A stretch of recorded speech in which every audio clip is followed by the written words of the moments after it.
أعمالنا من يهده الله فلا مضل له ومن يضلله فلا هادي له وأشهد أن لا إله إلا الله وحده لا شريك له وأشهد أن محمدا عبده ورسوله أما بعد رب اشرح لي صدري ويسر لي أمري واحلل عقدة من لساني يفقهوا قولي ربي زدني علما وارزقني فهما اللهم إنا نسألك علما نافعا ورزقا طيبا وعملا متقبلا. السلام عليكم warahmatullahi wabarakatuh. Apa khabar? Semua sihat pagi ni? Oh, Cik Maria ada pagi ni? Apa khabar Cik Maria? Last week mana Cik Maria? Last week? Ada hal? Kita tak sihat?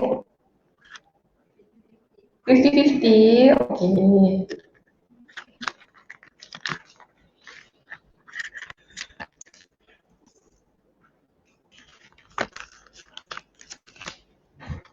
Kita berada di muka surat yang keberapa? Wah, hari ni sebelah sini saya yang penuh ya? Selalunya sebelah saya penuh. Penuh ke sebelah sini? Okey, apa? Ke ada orang tak datang ni? Kenapa dia buka untuk kita rekonasi? Berapa orang ni? 50 ke 40? 5 Okey, baik. Kita berada di halaman yang keberapa? Jadi lupa nak cek.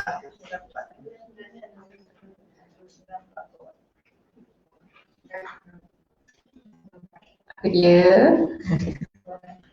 194. Dia tak lupa ke tak lupa ni? Nak cek.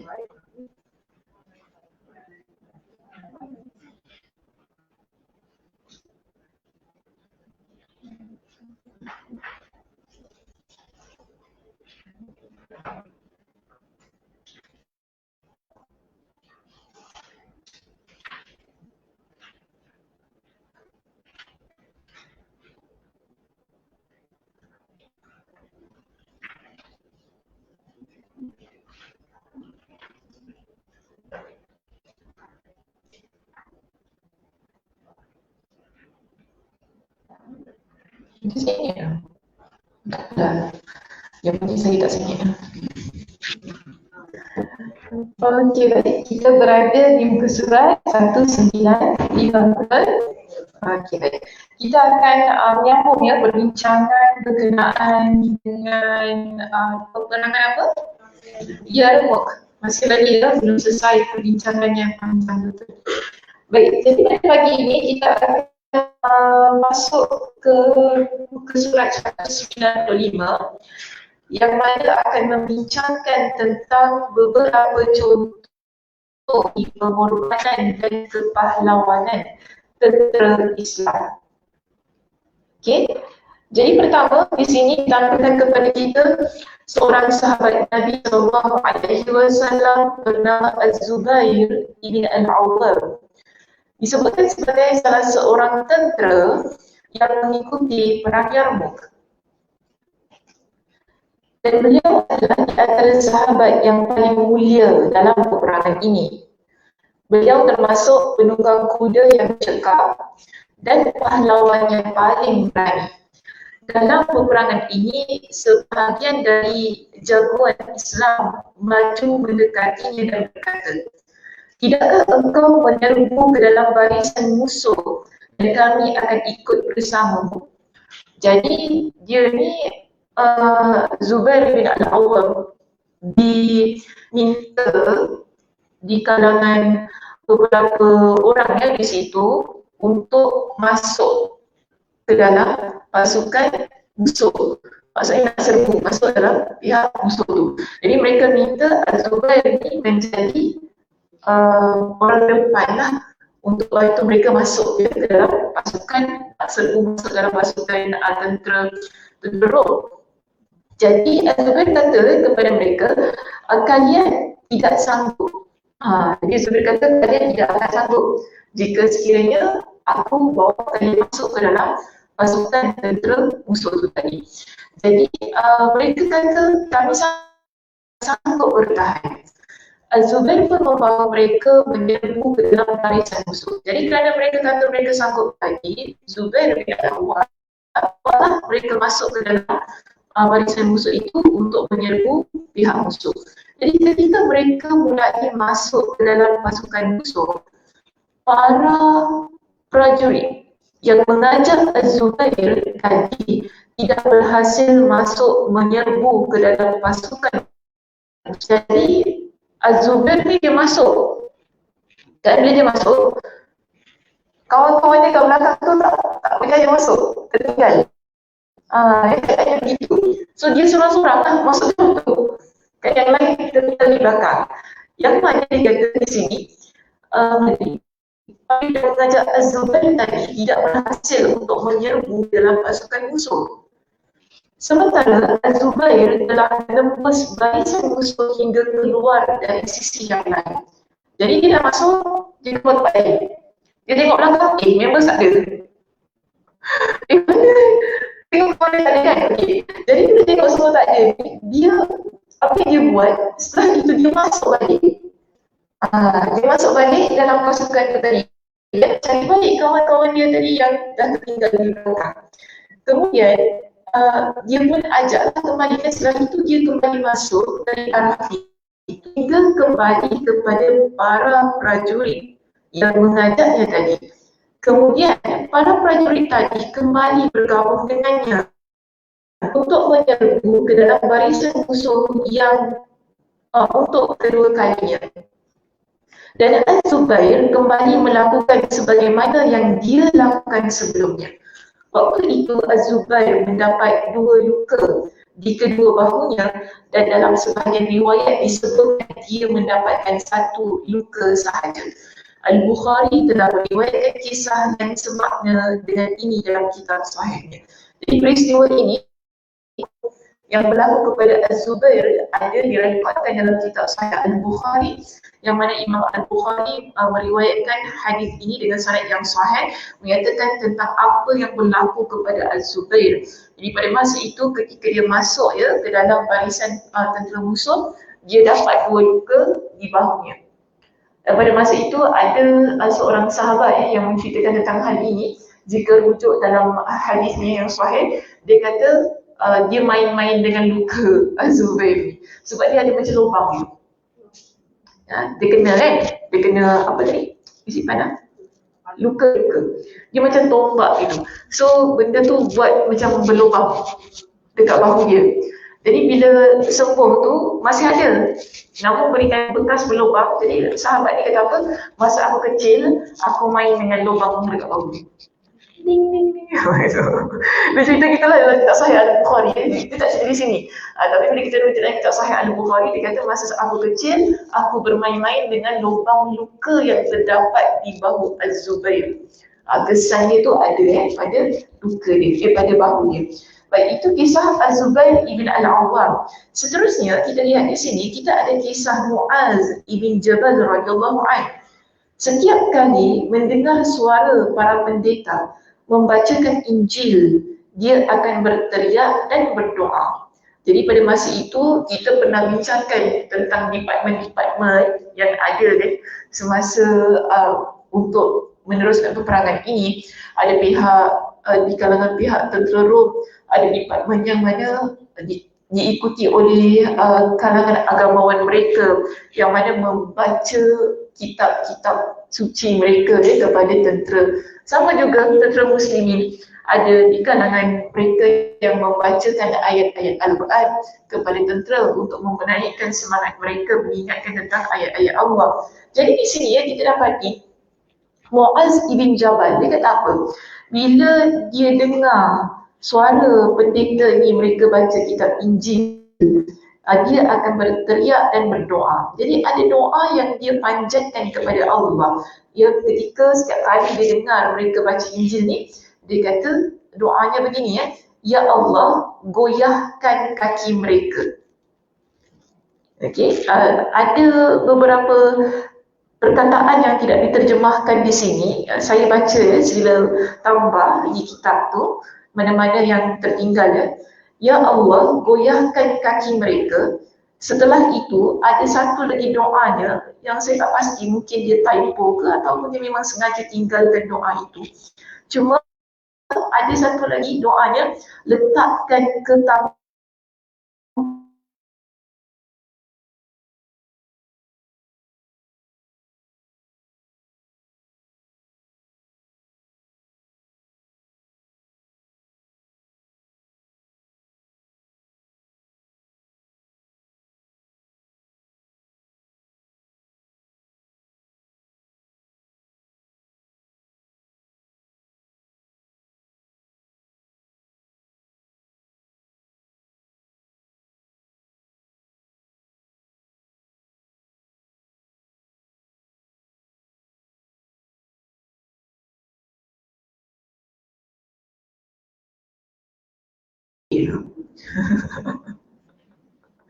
Untuk nama saya letak lah ya. Baik, saya tak tahu dia tertinggal ke ataupun macam mana. Mungkin ada redaksi doa yang berbeza, wallahu a'lam. Tapi berdasarkan kitab asal bahasa Arab yang saya baca, okey, doanya tak lengkap.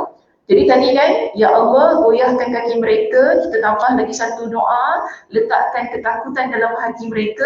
Ada lagi satu, wa anzil alaina sakinah, dan turunkan kepada kami, iaitu tentera muslimin, dengan sakinah, itu ketenangan. Okey?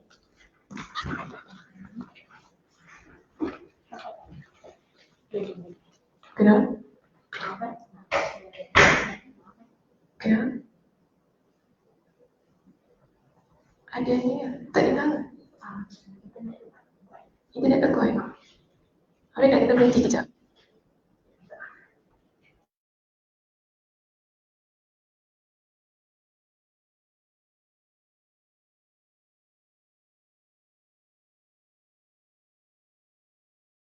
Bila bangun ni hilang. Hello, hello. Hello. Dah. Dah. Boleh. Okey.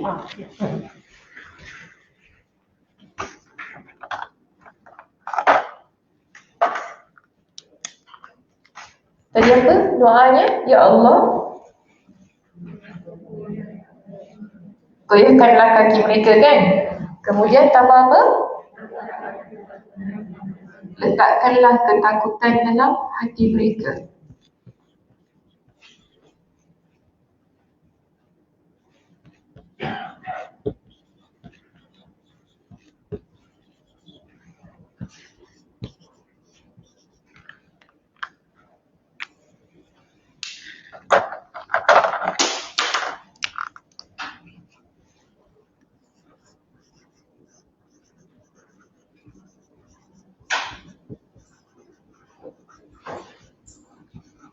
Okey, ni ketinggal, ada lagi satu.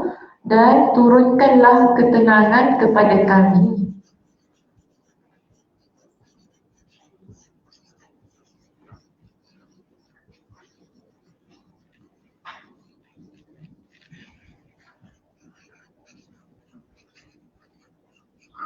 Okey, wa anzil alaina sakinah, doanya. Turunkanlah ketenangan ke atas kami, baru masuk kepada dan tegarkanlah kami dengan kalimat taqwa. Tegarkan, tetapkanlah kami dengan kalimat taqwa. Buatkanlah kami menjadi cinta berhadapan dengan musuh. Bukan musuh ajal. Ini silap terjemahannya. Al-liqa lebih tepatlah bagi saya nak terjemah dengan perkataan ajal. Jadi musuh tu tukar jadi ajal. Buatkanlah kami menjadi cinta berhadapan dengan ajal, iaitu kematian, dan buatlah kami rela dengan ketentuan takdirmu. Okey, dapat tak doanya tadi? Ini doa Muaz ibn Jabal ketika dia dengar suara pendeta membaca Injil. Jadi sekali lagi saya baca secara penuhnya doa yang dia lantunkan di situ dalam peperangan. Ya Allah, goyahkan kaki mereka, letakkan ketakutan dalam hati mereka, dan turunkan ketenangan ke atas kami, dan tegarkanlah kami dengan kalimat taqwa. Buatlah kami menjadi cinta berhadapan dengan ajal atau kematian, dan buatlah kami rela dengan ketentuan takdirmu. Okay, so habis ya cerita tadi pertama Az-Zubair, kedua Muaz ibn Jabal, dan sekarang kita terus masuk kepada kisah yang berikutnya di sini. Mahan ya, bukan bahan, sekali lagi ya, namanya Mahan. Kita dah pernah bincangkan tentang nama dia. Jadi saya harap bila setiap kali kita jumpa nama bahan ni, tukar terus kepada Mahan ya. Mahan keluar dan menginstruksikan kepada pemimpin sayap kanan pasukannya Ad-Dubrijan, iaitu Ad-Dubrijan nama seseorang tentera yang mana dia adalah musuh Allah yang berlagak ahli ibadah di antara orang-orang Romawi, agar menerobos ke dalam barisan kaum muslimin. Maka segera Ad-Dubrijan membawa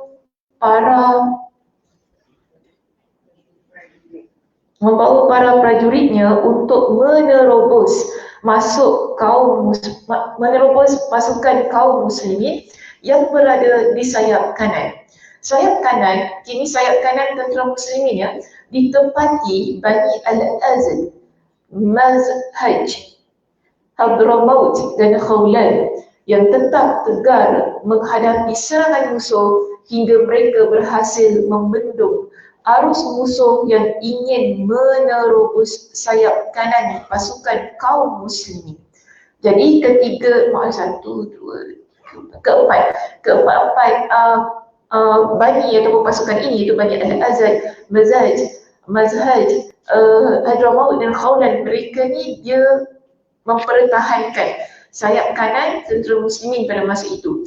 Setelah itu datang rombongan tentera Rom seolah-olah gunung besar yang berhasil memporak-pandakan kaum muslimin yang berada di sayap kanan hingga mereka beralih ke posisi tengah pasukan. Dan sebahagian tentera berlari mundur menuju perkemahan. Di sisi lain, sebahagian tentera tetap tegar berjuang di bawah panji-panji mereka.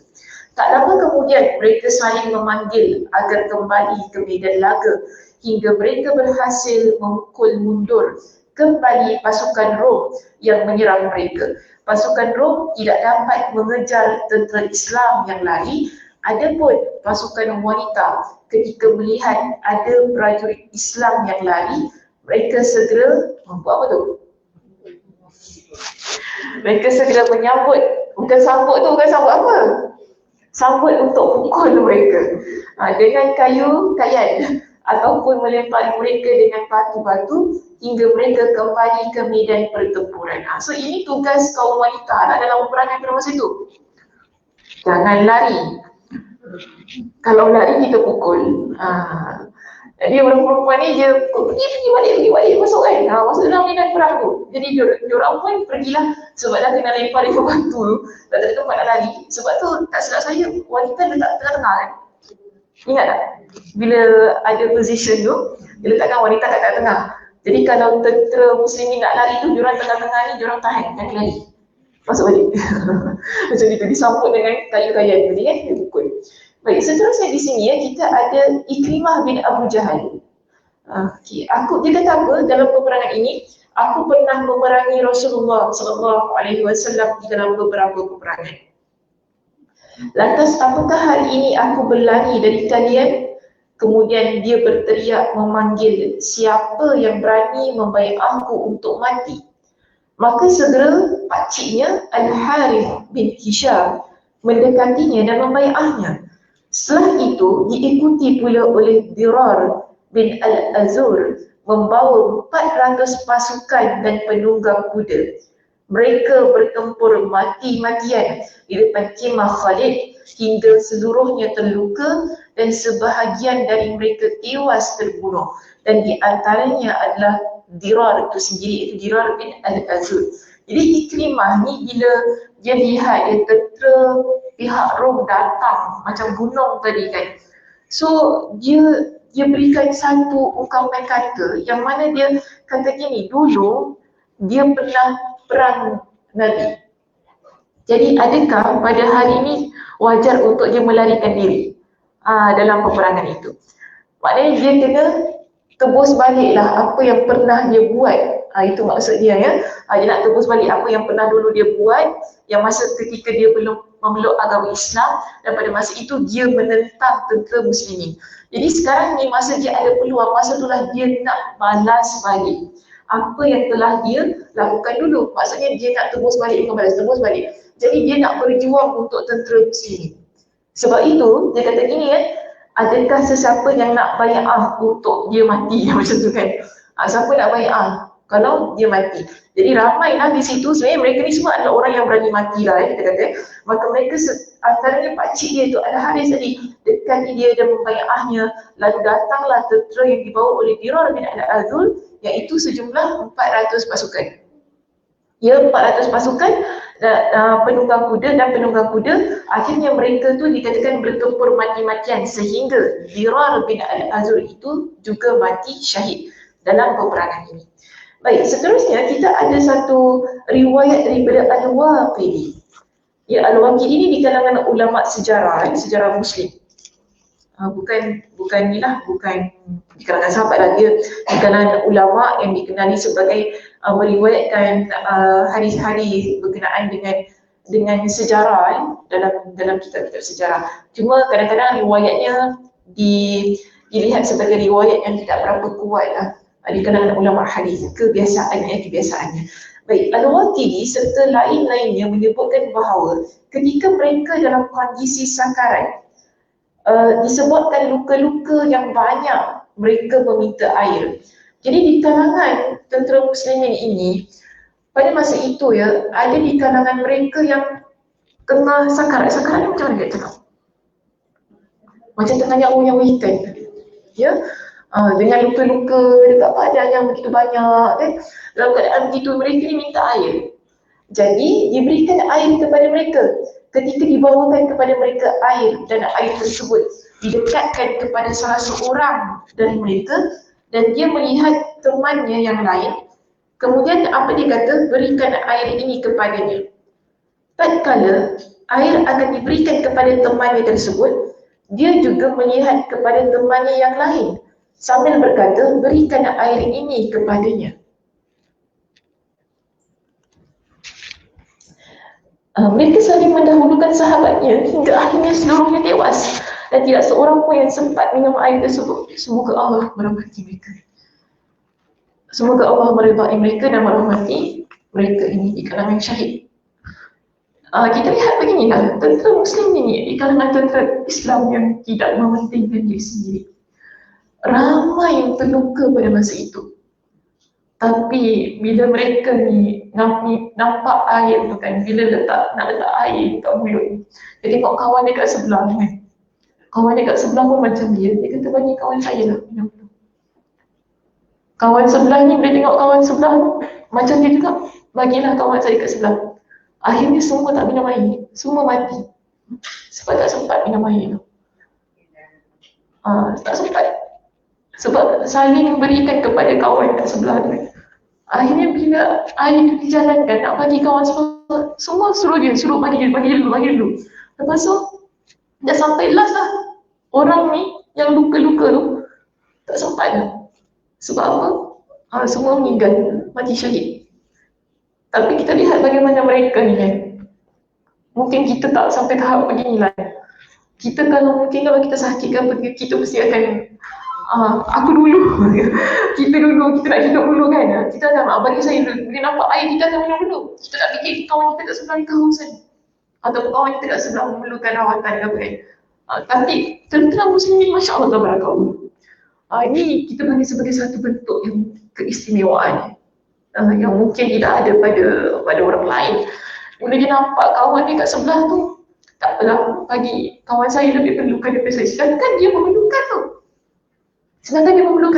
Tapi nampak kawan dia kan, dia tengok kawan dia tak sampai hati, dia bagi, suruh bagi kepada kawan dia.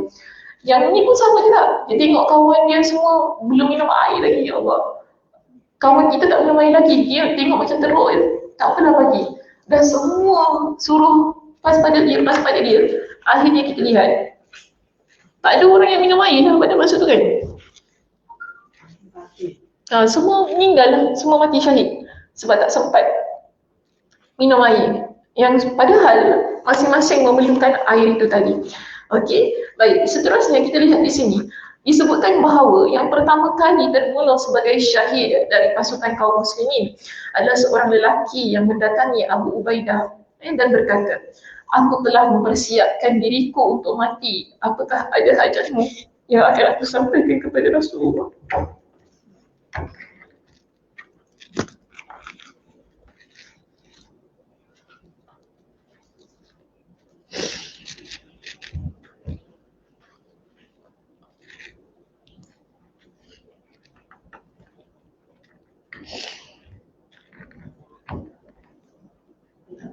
Tentera muslimin, Masya Allah, Tabarakallah, kita lihat mereka ni adalah insan-insan yang mana jiwa hidup.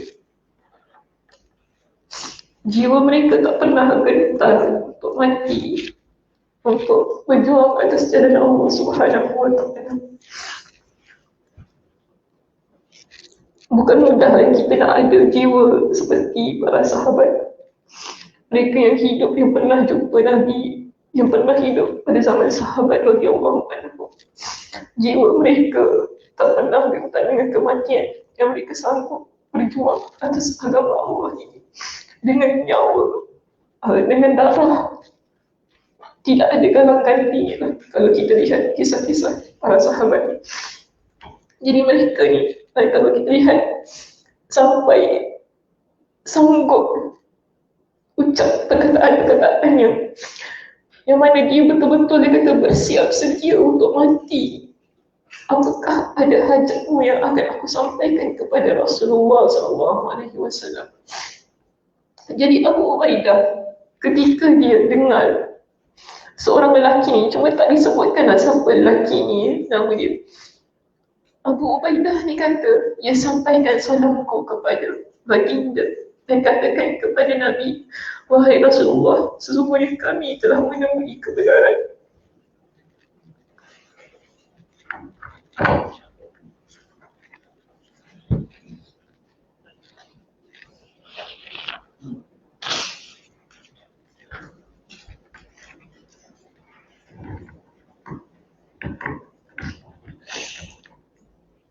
Jadi Abu Ubaidah kata, sampaikan kepada Nabi, kami ini telah menemui kebenaran apa yang dijanjikan oleh Tuhan kami, Rabb kami kepada kami.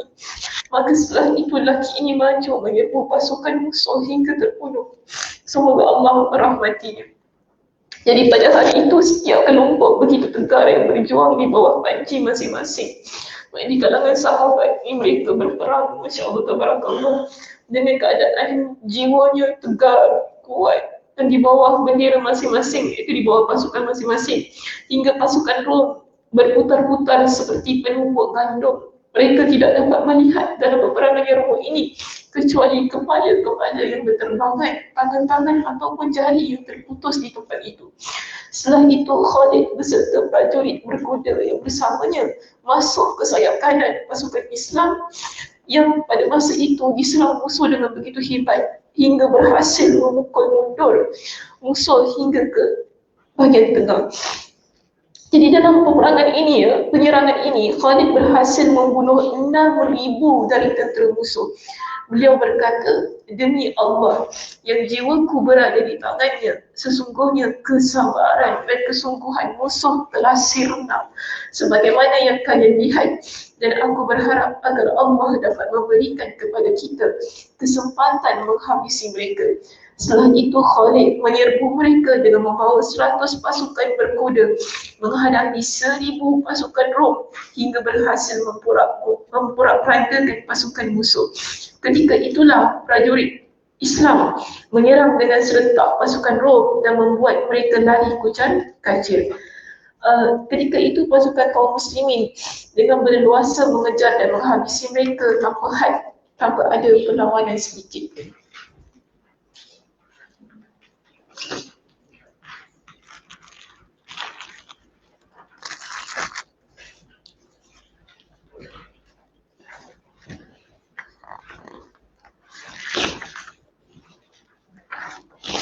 Okey, kita berhenti sampai sini saja perbincangan itu. Kita akan bincang tentang poin-poin penting yang ada dalam peristiwa berkenaan dengan para sahabat ini. Nanti pada minggu depan kita masuk kepada akhir perbincangan berkenaan dengan peperangan Yarmouk. Bagaimana pengakhiran peperangan ini. Ada beberapa poin yang boleh kita ambil dalam perbincangan ini. Ada sesiapa yang ingin keluarkan poin sebelum saya keluarkan poin saya? Kaina? Okey, pertama,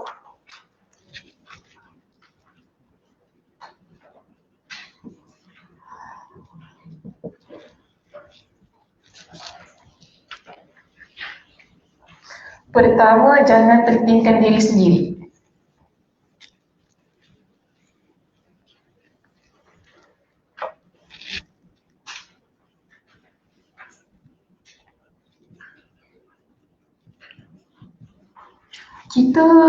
Kita macam mana? Kita pentingkan diri sendiri ke atau?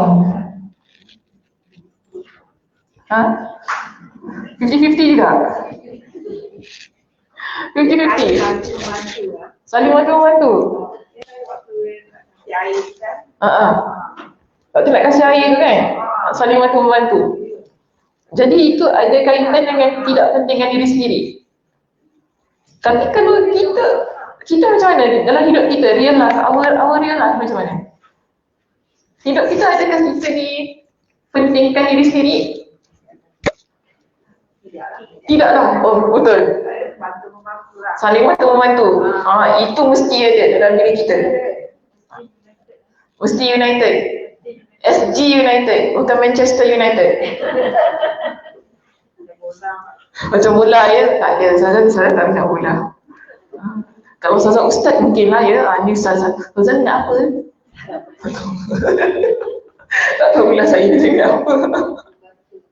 Minat membaca, betul lah. Boleh juga minat baca. Tapi tak boleh baca banyak sangat sekarang ni. Doktor dah kata jangan baca sangat. Okey, baik. Jangan pentingkan diri sendiri. Ini sebenarnya adalah nilai-nilai yang mana Nabi SAW ajarkan kepada kita. Sebab tadi kita lihat di kalangan para sahabat, tentera muslimin, mereka ni adalah cetakan saya kata. Ataupun mereka yang mendapat pendidikan langsung daripada Nabi SAW. Beza keadaannya. Ya, apabila kita ni dapat satu pendidikan, satu tarbiyah langsung daripada Nabi SAW. Dan kalau kita kata mungkin ada di kalangan mereka, ada di kalangan tabi'in contohnya, yang tak sempat jumpa Nabi, tetapi mereka mendapat pendidikan daripada sahabat yang mana sahabat itu pernah berjumpa dengan Nabi SAW. Dalam banyak hadis Nabi SAW, Nabi ingatkan kepada kita tentang bagaimana kita ni seharusnya menjadi seorang mukmin yang mencintai saudaranya. Biasa kan kita dengar Nabi kata apa? La yu'minu ahadukum hatta yuhibba li akhihi ma yuhibba li nafsi. Tidak beriman ataupun tidak sempurna keimanan seseorang itu apabila dia mencintai saudaranya sebagaimana dia mencintai dirinya sendiri. Ini yang Nabi ajarkan kepada kita.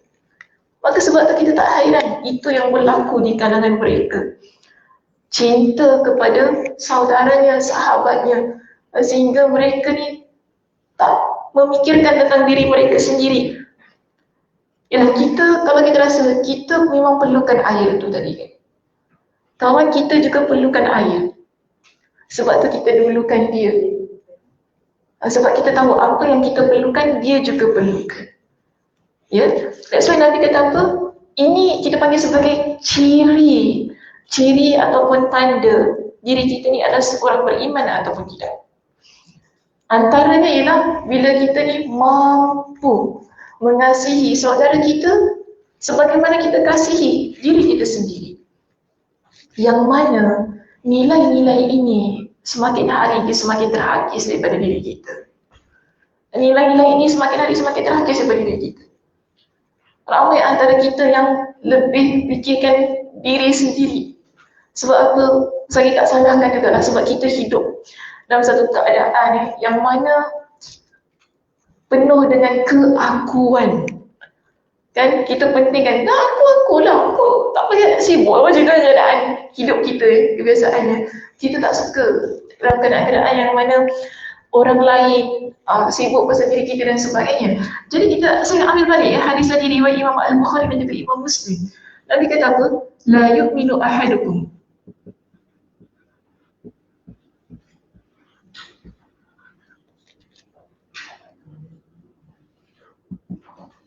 Cik, saya dari bahasa Arab okey ke?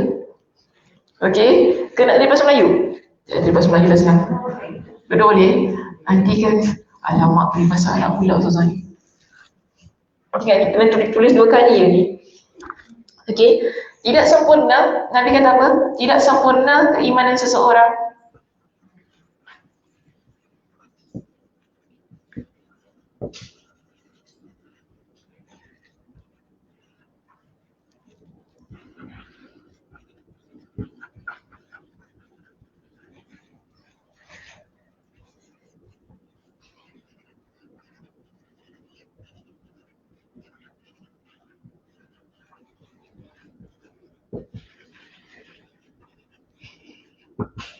sehingga dia mencintai saudaranya sebagaimana dia mencintai dirinya sendiri.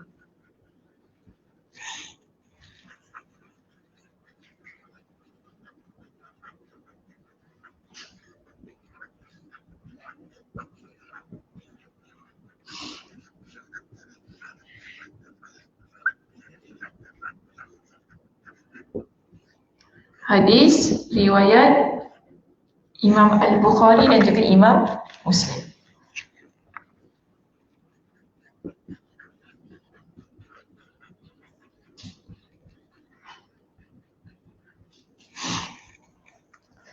Ini satu keadaan yang susah lah. Kita kalau nak ada kawan yang macam ini pun susah. Susah kan? Dalam, kita kata kita ada 10 kawan. 10-10 boleh je begini. Kita ada 10 kawan. Adakah 10 kawan kita semua macam ni? Tak. Dia selalu kita kata apa? Satu dalam 1000.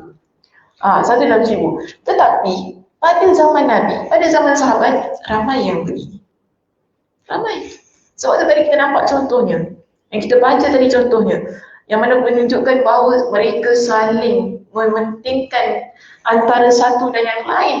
Dan kalau pada masa itu mereka amat memerlukan apa yang diperlukan, itu air itu tadi. Tapi mereka akan berikan kepada teman-teman mereka terlebih dahulu. Jadi kita ni dalam hidup, kalau kita jumpa kawan-kawan yang begini, ya, sebab kita semua masing-masing ada experience dalam friendship, dalam persahabatan. Ada kadang-kadang sahabat kita ni mula-mula kawan baik, lepas tu mula okey, lepas tu okey tak mula okey, lepas tu okey kan. Jadi kita akan kenal seseorang itu daripada sudut pengalaman kita bergaul dengan dia, daripada sudut tutur kata dan sebagainya. Jadi kadang-kadang ada kawan yang kita hanya perlu touch and go. Faham maksud saya?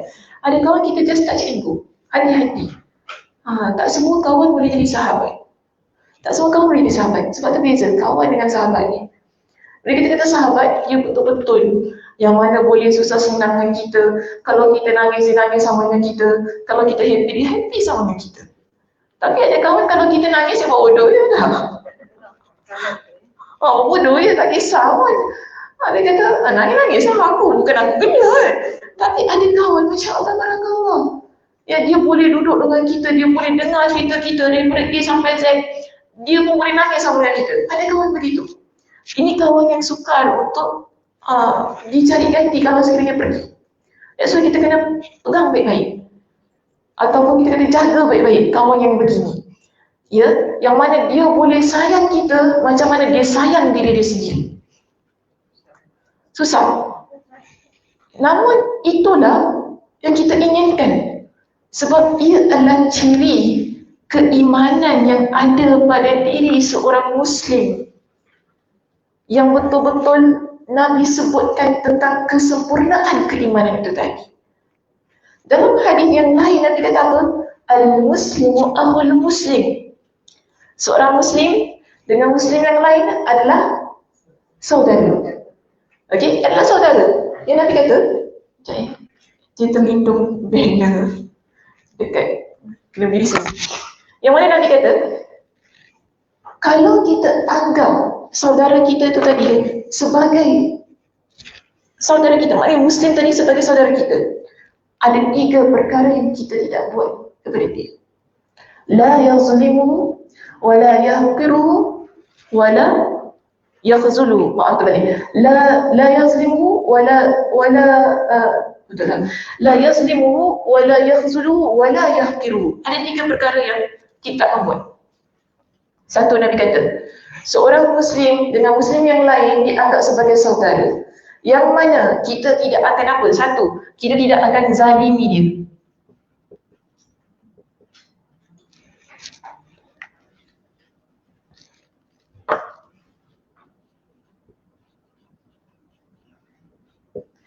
Dua, Nabi sebutkan, kita tidak rendahkan, tidak akan merendahkan teman kita.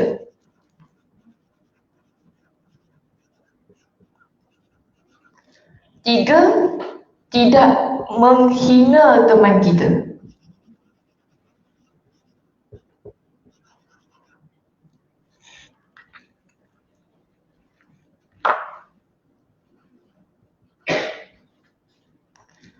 Tiga perkara ini, yang mana seorang muslim dia tak buat pada muslim yang lain apabila dia mengaku muslim itu sebagai saudara. Ya, Nabi kata dia tidak zalimi, tidak rendahkan, tidak menghina. Kemudian Nabi kata apa? Dalam hadis yang sama, hadis ni riwayat Imam Muslim ya. Bihasbi imri'in minasyarri ayyaqra akhahu muslim. Cukuplah seseorang itu dikatakan ataupun dianggap dia melakukan perkara yang jahat apabila dia itu merendah atau menghinakan saudaranya. Bila kita menghina teman kita, saudara kita ni kan, Nabi kata itu sudah cukup untuk menunjukkan kita ni adalah orang yang tidak baik. Buktinya begitu Nabi sebut. Sebab apa? Al-muslimu alal muslimi haramun. Sekali lagi Nabi nak kuatkan ya, perbincangan ini. Nabi kata apa? Muslim dengan muslim yang lain haram. Apa yang haramnya? Damuhu wa irduhu wa maluhu. Haram darahnya, haram hartanya, haram kehormatannya untuk kita ganggu. Dan kita tak boleh sesuka hati ambil milik orang lain contohnya, kan? Haram hukumnya. Tak boleh kita bunuh orang lain. Sebab Nabi kata haram darahnya. Sesuka hati kita bunuh-bunuh orang, tak boleh. Haram hukumnya. Dan tak boleh kita ni mengganggu gugat maruah orang lain. Setiap daripada diri kita, kita hidup bersama dengan maruah. Kena ingat itu. Ada maruah yang kita bawa dalam hidup kita ini. Sebab itu orang tak boleh ganggu maruah kita. Dan antara perkara yang Nabi pesan kita ni, jangan kita rosakkan maruah diri orang lain. Sebagaimana kita tak nak orang lain merosakkan maruah diri kita. Kita masing-masing ada maruah, kita tak boleh kalau orang touch kita punya maruah juga. Kita mesti sensitif kan. Kita, apa ni? Ini saya punya maruah, saya punya ni, kehormatan diri saya. Kalau orang hina kita, apa rasanya? Kalau orang hina kita, apa rasanya kakak? Sedih, sakit hati, kan? Tak boleh kita. Orang ganggu kita ni. Orang cakap sikit saja yang boleh menjatuhkan harga diri kita, kita punya marah. Uish. Tapi cuba lihat, kita dengan orang lain bagaimana? Okey, kita dengan orang lain bagaimana? That's why dia kena dua belah pihak. Ya, kita ni, terutama kita ni muslimah-muslimah ya, perlu jadi muslimah-muslimah yang saling menjaga antara satu dengan yang lain. Kita jaga maruah muslimah yang ini, muslimah ini jaga maruah diri kita. Begitu keadaan. Kita muslimah di Singapura ini tak ramai, betul tak? Keramai. Mak kau? Keramai kita ni. Tak ramai kita ni. Sikit. Walaupun kita kata kita second majority lah. Betul tak? Di Singapura. Tapi tak ramai. Lebih-lebih lagi kalau kita nak cari muslimah-muslimah yang salihah. Tak ramai. Sebab tu kita ni, bila kita dah kata kalau alhamdulillah kalau kita dah berada satu line yang baik ni, saling menjaga antara satu dan yang lain. Tapi kena ingat, saling menjaga antara satu dan yang lain tu, kita yang dah baik ni jangan hanya kita nak jaga yang baik sahaja. Yang masih belum baik tu jangan kita lupakan. Ya, kalau mungkin ada di kalangan ahli keluarga kita, kawan-kawan kita yang masih lagi nak belajar, yang masih lagi belum jadi macam kita, jangan kita biarkan. Ataupun senang kata, jangan kita hina. Kan? Kadang-kadang kita ni dah jadi baik, kita suka hina orang yang tak baik, itu juga masalah. Kita pandang rendah, tak nak tak pakai tudung. Tak nak tak pakai tudung. Saya ingat dulu, saya belajar dekat Malaysia kan. Dan pasal malam, biasa sejak hari Sabtu, kalau kat KL ni, biasa dia orang ada buat pasal tani je pasal malam kan. Kawan saya, dia tak nak beli dekat segera suruh tangkap ni. Kenapa tak nak beli? Saya tak nak beli. Tak nak, dia tak akan duduk. Saya senang. Dia tak akan duduk. Tak nak, tak akan duduk. Kita terima orang pakai tudung je. Saya ni, Allah kata. Saya tak tahu masalahnya tak kena. Yelah, dia kan berdosa tak pakai tudung. Betul lah. Betul, kita tak nafikan. Kita tak nafikan. Itu memang satu kesalahan yang dilakukan kan. Ya, satu kesalahan yang dilakukan. Tapi kita tak boleh membeza-bezakan orang dalam keadaan yang begitu. Amalan orang tak pakai tudung tu kita tak tahu macam mana. Mungkin lebih baik daripada kita yang pakai tudung. Mungkin akhlaknya lebih baik daripada kita. Tu saya kata, tak baik. Saya kata, tak baik kita cakap kan. Sebab kita tak tahu amalannya macam mana. Mungkin, yalah, kita masing-masing ada amalan kita. Ya? Dan kita tak tahu pengakhiran kita bagaimana. Kena ingat tak? Mungkin ada orang pengakhirannya, walaupun, kenapa dia pernah sebut pada kita kan? Ada orang yang mana sepanjang hidup dia beramal dengan amalan ahli syurga. Yang mana menyebabkan kaki dia sikit lagi masuk syurga. Tapi, akhir hidup dia buat amalan penghuni neraka. Yang menjadi penyebab dia masuk dalam neraka. Sebaliknya, ada orang yang mana dia itu buat amalan-amalan ahli neraka gitu. Yang mana kalau kita tengok, ini kalau mandi confirm express. Mungkin kita kata, sebab kita tengok jahatnya orang tu, ya Allah, jahatnya dia. Tapi ini aku rasa dia kalau mandi memang express lah. Terus, road tu, hell. Sebab kejahatan dia, kita nampak kehidupannya begitu. Namun kita tak tahu pengakhiran dia bagaimana. Betul tak? 10 tahun akan datang, 20 tahun akan datang, kita tahu bagaimana perangai dia nanti. Mungkin dia bertaubat kepada Allah. Lalu dia beramal dengan amalan yang soleh, yang mana lebih soleh daripada kita. Lalu Allah Subhanahu Wa Taala masukkan dia ke dalam syurga. Itu kata Nabi. Kita tak pernah tahu pengakhiran. Sebab apa? Kita semua masing-masing kita akan dilihat pada pengakhiran kehidupan kita. Jadi sebab itu kita jangan pandang rendah. Ya, kalau ada teman-teman kita yang belum lagi jadi baik, ada teman-teman kita yang belum lagi mungkin belum berpakaian sempurna daripada sudut penutupan auratnya sebagaimana kita. Mungkin kejahilan mereka, mungkin mereka memang tak nak lah dan sebagainya. Kita tahulah perangai kawan-kawan kita ni masing-masing lah perangai mereka. Cuma yang apa kita boleh buat ialah doakan yang baik-baik untuk teman-teman kita. Itu tanda kita adalah seorang muslimah yang betul-betul Nabi sebutkan tadi. Kita tak hina teman kita. Kita tak rendahkan dia. Ya, kita juga tidak zalimi dia. Jadi kita jangan double standard lah, double standard kan. Okay, buat baik, semua orang perlu kita lakukan kebaikan. Tak perlu kira, dia pakai tudung ke tak pakai tudung. Nak beli makanan, tak kira, dia pakai tudung ke tak pakai tudung. Habis makan KFC tu orang tak pakai tudung boleh pula. Hilang terus suara. Marah sangat ni. Kan, kita kan kira, habis yang kita makan KFC, kita makan apa ni, kita pergi McDonald, Pizza Hut, kita order, cashier tu pakai tudung tak? Tak pakai tudung tak? So kenapa boleh beli pula? Oh itu lain.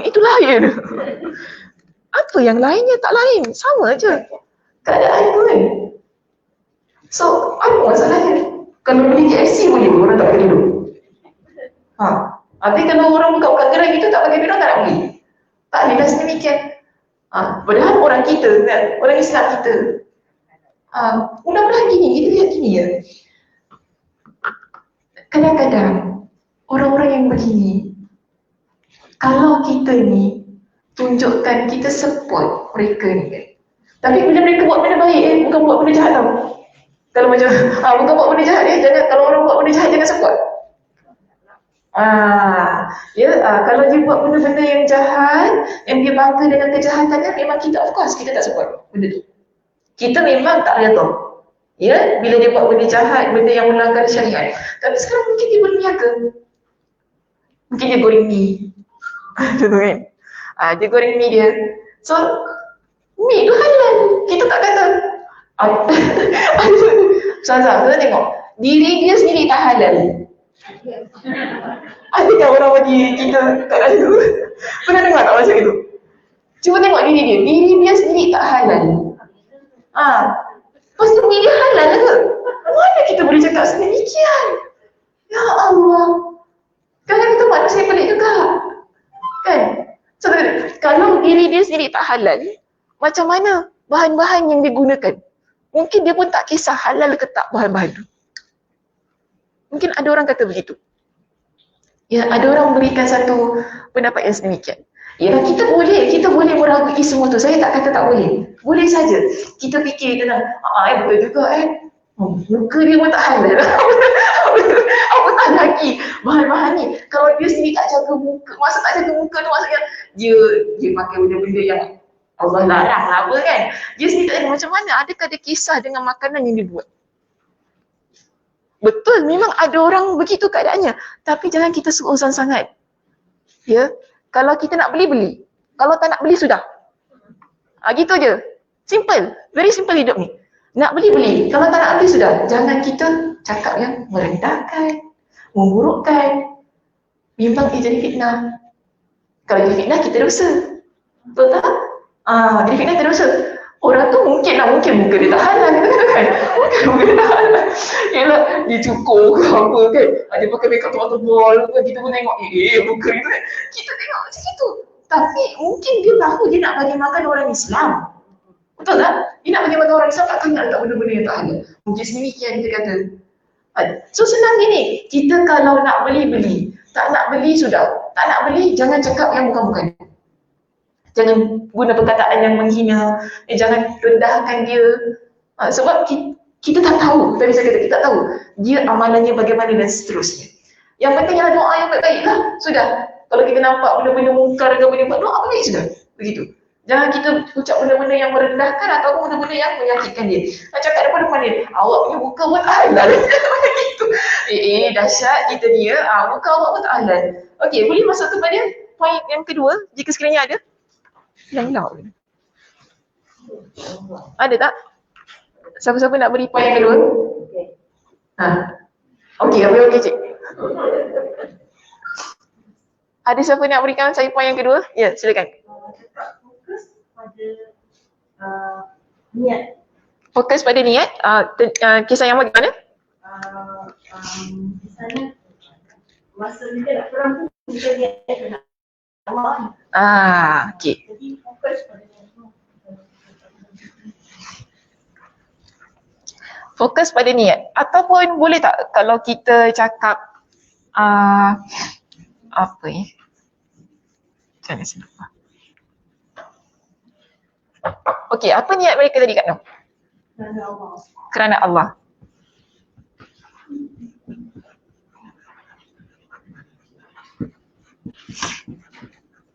Tapi sebenarnya ada satu lagi yang lebih fokus sebenarnya. Ada satu lagi yang lebih fokus. Cuba fikirkan apa dia.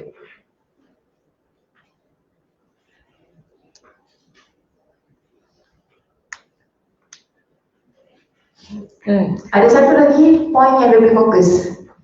Maknanya niat kerana Allah betul.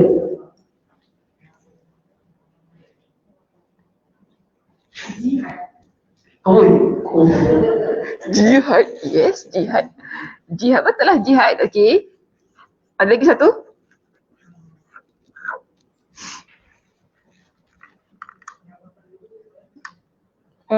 Jihad, selain daripada jihad? Macam main game pula Jihad, selain daripada jihad, apa lagi?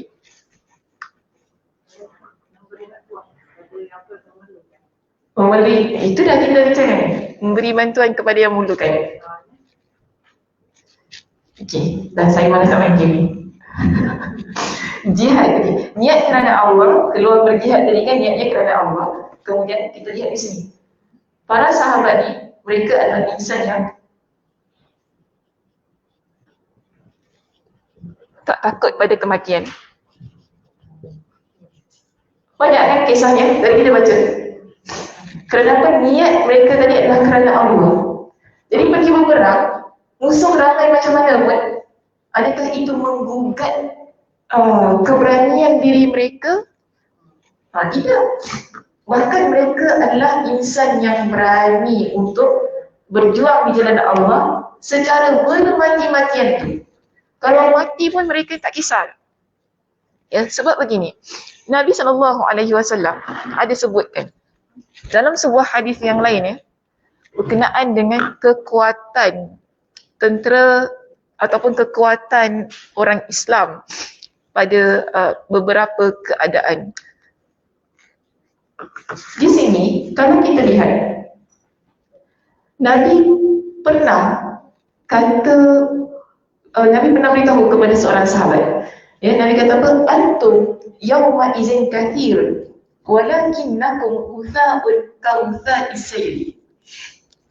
Ada satu keadaan nanti, satu masa nanti, kita ni orang Islam ramai, tapi kita umpama buih-buih di lautan. Banyak kan buih tu kalau dia sampai kat pantai kan, banyak, tapi dia hilang. Datang dan pergi kan, begitu keadaannya.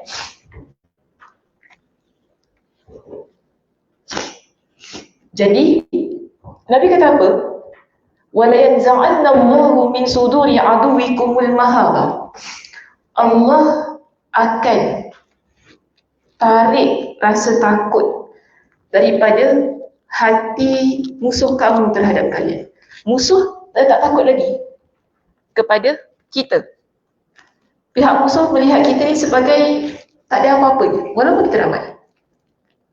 Bahkan Nabi kata Allah akan mencampakkan ke dalam hati kalian dengan satu penyakit.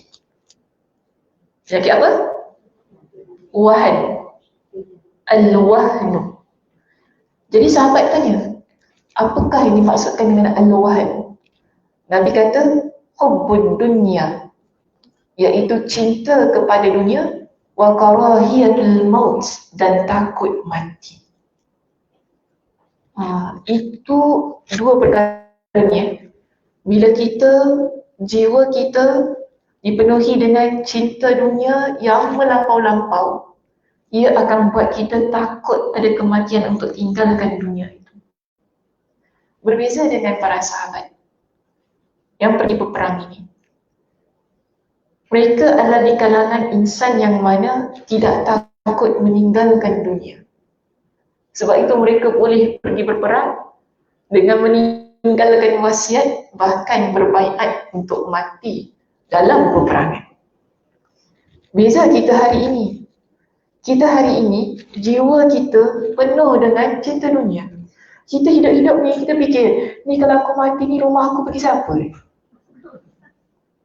Kita fikir, betul kita fikir. Ini aku mati ni CPF ni siapa ambil? Kerja penat-penat kerja penat-penat, siang malam kan, akhirnya kita tak rasa. Harta tu akan ditinggalkan, diberikan kepada orang yang hidup di tengah ahli keluarga kita. Semua yang kita ada, kita akan tinggalkan. Orang yang takut mati atau membenci kematian, dia akan rasa menyesal. Kenapalah aku kerja siang malam tapi aku tak akan rasa semua benda ni. Nanti anak aku bergaduh harta aku kan. Anak bergaduh, kalau ada dua isteri berebut harta kan, kalau dua lah. Kalau satu pun yang berebut cik. Dengan anak-anak berebut harta orang meninggal.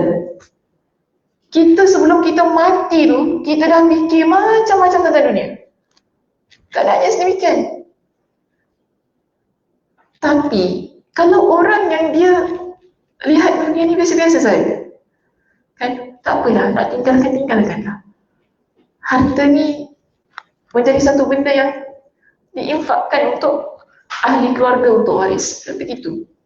Kita tak sayang sangat dengan dunia kita ni. Sampai kan kita takut nanti macam mana gini kan, apa macam-macam kita takut kan, sehingga kita benci kepada kematian sebab kita sayangkan apa yang dah kita bina selama ini. Sebab itu kita ni dua perkara ni ya. Bukan saya kata dunia tak boleh dicintai. Dunia boleh dicintai sebab tu Nabi doa, Rabbana atina fid dunya hasanah wa fil akhirati hasanah. Tak salah kita nakkan kebaikan pada dunia itu. Tapi jangan sampai kita letakkan cinta dunia itu hingga menyebabkan kita takut nak tinggalkan dunia, takut nak tinggalkan apa yang dah kita bina selama ini. Mungkin kita ada empire perniagaan ke apa kan, kita ada apa-apa legasi yang kita buat yang menyebabkan kita terlampau sayang. Akhirnya kita tak ingat dah tentang kematian. Sebab apa gini ya, satu benda yang saya nak katakan sebagai yang terakhir. Dalam hidup kita ni, bila kita jadi orang yang ingat akhirat, itu adalah perjuangan kita yang sebenar. Sebab kita sebagai seorang muslimah, perjuangan kita bukan hanya di dunia. Kita ada perjalanan yang begitu panjang hingga ke akhirat yang akan kita bawa. Betul, kita akan mati, perjuangan kita akan terhenti. Tetapi pastikan apa yang kita perjuangkan ketika kita di dunia ini, perjuangan itu akan berterusan setelah kita mati. Itu kekuatan dan semangat sebenarnya yang ada pada para sahabat. Mereka tahu kalau aku mati, perjuangan itu akan terus.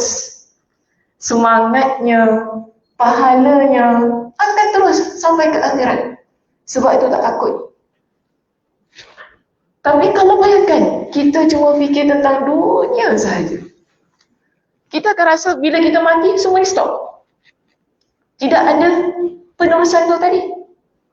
Sebab tu penting, sebelum kita mati, tinggalkan sesuatu. Ya, tinggalkan sesuatu. Supaya bila kita dah tak ada nanti, apa yang kita lakukan akan diteruskan oleh orang yang masih hidup. Kalau kita ada ilmu, mengajar banyak-banyak. Ya, kita sebagai ibu, ajar anak kita apa ilmu yang kita ada, supaya ia beri manfaat kepada anak kita nanti. Kalau kita guru, ajar ilmu yang kita ada tu, sebarkan sebanyak-banyaknya. Bila kita dah tak ada, ia akan berterusan sampai bila-bila. Itu yang kita hendak. Perjuangan yang sebenar dalam hidup. Tapi kalau orang cinta dunia, dah sudahlah, buat apa nak berjuang lagi? Ni kalau mati habis ini dah. Ya, mati habis ini dah. Tak, orang beriman tak fikir sedemikian. Orang yang beriman, jiwanya akan terus hidup dunia dan akhirat. Okey muslimah, itu sahaja pembicaraan kita untuk pagi ini. Terima kasih atas perhatiannya. Mudah-mudahan Allah Subhanahu Wa Taala berkati perjumpaan kita, pertemuan kita pada pagi ini, dan juga mendapat sedikit sebanyak manfaat daripada perbincangan kisah-kisah yang berlaku dalam peperangan Yarmouk. Saya tutup dengan tasbih kafarah. Subhanakallahumma wa bihamdika asyhadu an la ilaha illa anta astaghfiruka wa atubu ilaik. Assalamualaikum warahmatullahi wabarakatuh.